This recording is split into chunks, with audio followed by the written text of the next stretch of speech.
All right, well, kids are back in school, and that means back to early bedtimes and those early alarms. But some students need a little help to wake up and feel alert, and many of them are turning to coffee and energy drinks just to get that extra boost. So Dr. Susannah Hills is joining us now to talk about a better way for kids to get that energy that they need. First of all, thank you for joining us.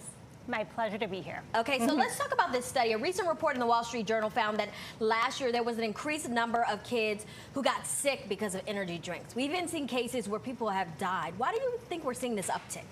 Well, I think it's a combination of a couple of things. You just hit the nail on the head with mentioning sleep time, and it becomes more and more difficult for kids to get the sleep that they need with loads of homework, activities after school, and then of course gaming, online distractions, scrolling, and social media.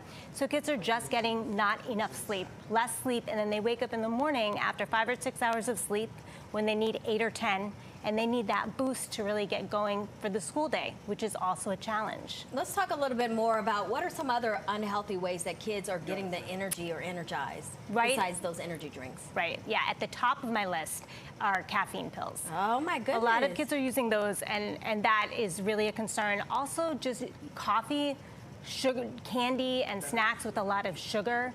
These are things that kids are turning to get that boost when, in addition to or in combination with these energy drinks, and the combination can really be very unhealthy, can lead to seizures, palpitations, anxiety attacks.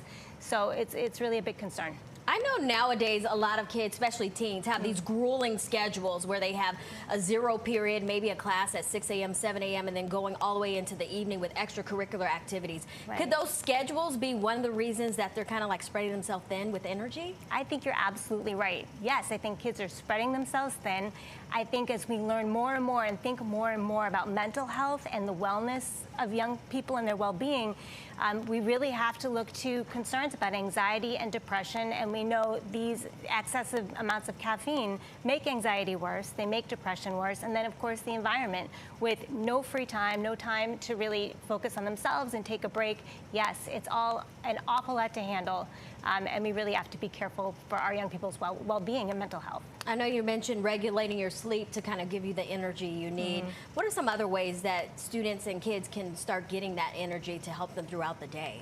Well, certainly nutrition, eating the right things is incredibly important.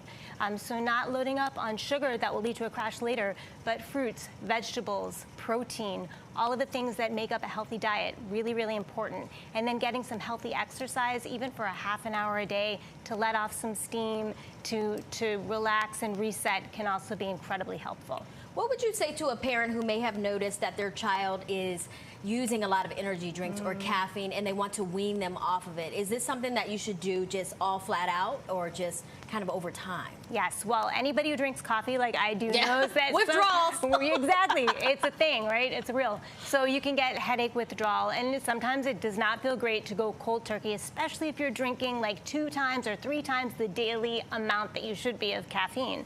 So weaning is something to think about doing, to do it gradually, cut it in half one day, then half again, and gradually try to wean off. And you don't have to cut out caffeine completely, but really the recommendations from the FDA are about 70 milligrams, just 1 cup of coffee or 1 soda caffeinated beverage for a child a day or a young person a day.